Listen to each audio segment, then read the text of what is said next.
What is the Book of Changes actually?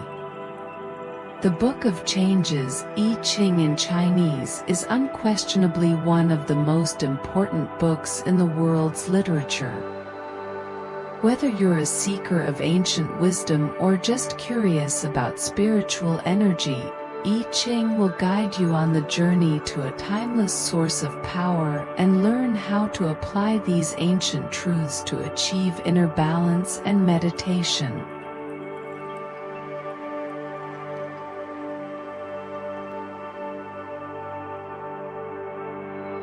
This hexagram is made up of the trigrams Kan water and Kuan earth, and thus it symbolizes the groundwater stored up in the earth. In the same way military strength is stored up in the mass of the people, invisible in times of peace but always ready for use as a source of power. The attributes of the two trigrams are danger inside and obedience outside. This points to the nature of an army which at the core is dangerous, while discipline and obedience must prevail outside. Of the individual lines, the one that controls the hexagram is the strong 9 in the second place, to which the other lines, all yielding, are subordinate. This line indicates a commander because it stands in the middle of one of the two trigrams. But since it is in the lower rather than the upper trigram, it represents not the ruler but the efficient general, who maintains obedience in the army by his authority. The judgment. The army. The army needs perseverance. And a strong man. Good fortune without blame. An army is a mass that needs organization in order to become a fighting force. Without strict discipline nothing can be accomplished, but this discipline must not be achieved by force. It requires a strong man who captures the hearts of the people and awakens their enthusiasm. In order that he may develop his abilities he needs the complete confidence of his ruler, who must entrust him with full responsibility as long as the war lasts. But war is always a dangerous thing and brings with it destruction and devastation. Therefore it should not be resorted to rashly but, like a poisonous drug, should be used as a last recourse.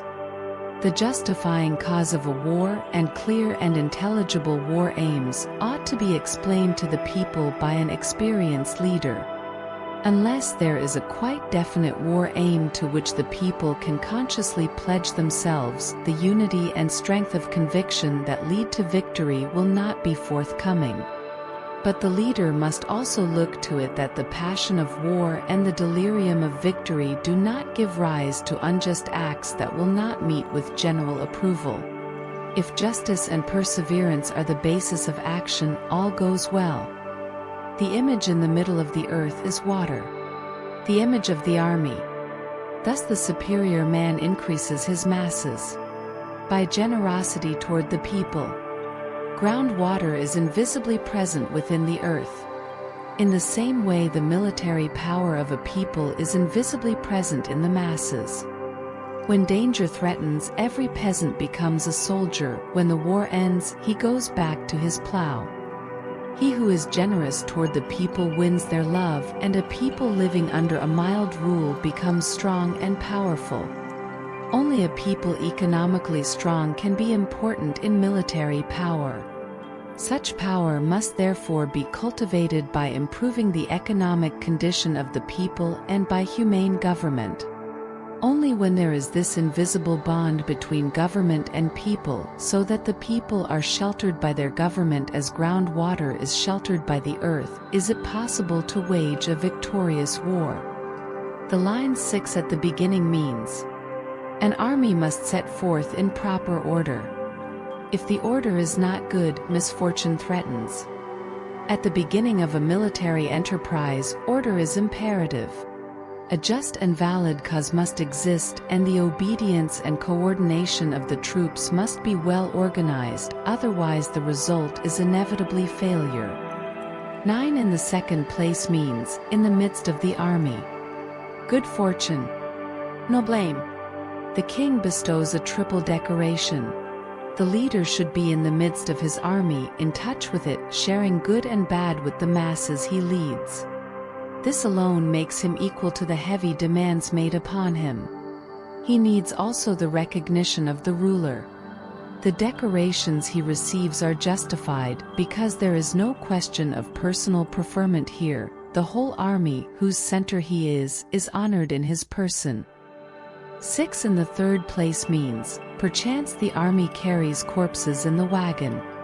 Misfortune. Here we have a choice of 2 explanations.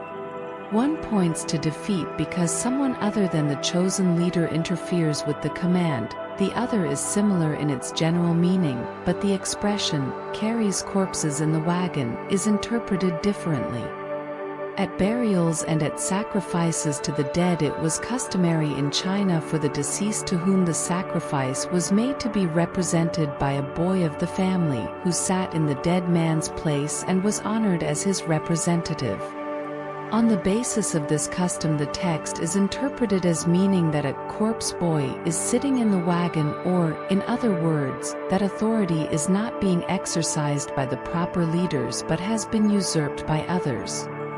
Perhaps the whole difficulty clears up if it is inferred that there has been an error in copying.